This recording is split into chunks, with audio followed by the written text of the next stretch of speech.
के समस्त गणमान्य आयोजकगण, नगर के भी गणमान्य आयोजक और सहयोगी के रूप में और इन बच्चों के उत्साहवर्धन के रूप में उपस्थित आप सभी का हार्दिक आभार। ये विद्यालय के प्रोडक्ट हैं और विद्यालय के द्वारा अपने प्रोडक्टों को देखकर पूरे इसके टीचर्स, यहाँ की मैनेजमेंट कमेटी, डायरेक्टर साहब, इनको आज एक आत्मसंतुष्टि होती है। मैं भी एक टीचर हूँ। मेरा स्टूडेंट जब आगे बढ़ता है तो सबसे बड़ी खुशी टीचर को तब होती है और उसको ऐसा लगता है कि मैं जिस मिशन में हूँ उस मिशन में मैंने काफ़ी सफलता प्राप्त की।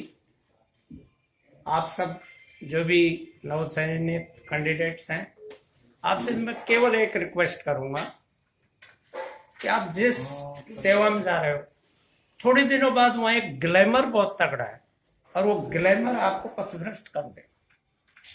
आप ये फिर नीचे कहां से हम यहां तक आए, यदि इस रास्ते को आपने आजीवन याद रख लिया फिर आप पथभ्रष्ट नहीं होंगे।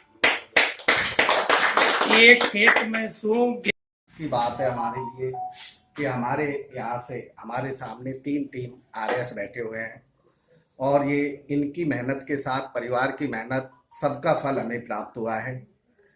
मैं इनसे ज़्यादा नहीं 2 ही बातें कहूँगा कि आप आरएस आईएएस आगे बने, लेकिन सबसे पहले अपने माँ बाप के प्रति मान सम्मान और फर्ज कभी कम ना हो।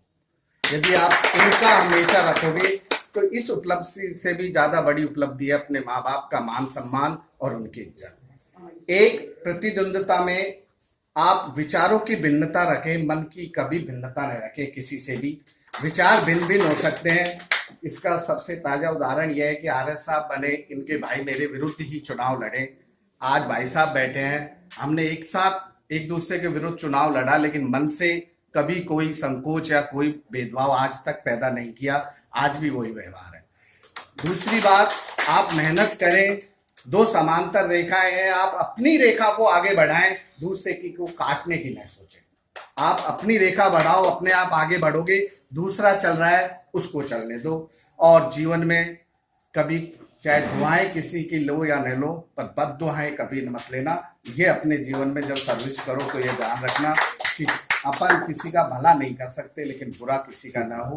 और बहुत अच्छा प्रोग्राम रहा। मैं अपने दिल की, हृदय की अनंत गहराइयों से हमारे निदेशक साहब को बहुत बहुत धन्यवाद देता हूं। उन्होंने यहाँ बुलाया और मान सम्मान किया। रैली थी, बहुत कुछ दे दिया, लेकिन 2 शब्द मैं भी अपने प्रकट करना चाहता हूँ कि ये तीनों भाई बहन अपनी इस जगह पर जा रहे हैं। मैं भी एक कोर्ट में छोटे से पद पर नौकरी करते करते 30 साल का अनुभव हो गया।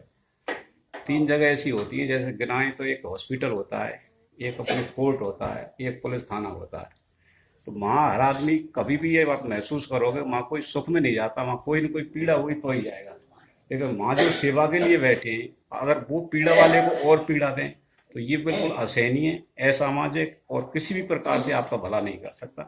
तो आप सबसे पहले उन भाई बहनों को जो भी आपके यहाँ हैं, उनकी जितनी सेवा ईमानदारी से अपना कर्तव्य और फर्ज समझ के कर सकोगे तो किसी को आपको प्रमाण पत्र देने की जरूरत नहीं है कि आप अच्छा काम करें। आपका मन गवाही देगा हमने अच्छा काम किया, वो आपके काम आएगा, वो ही आपको करना है।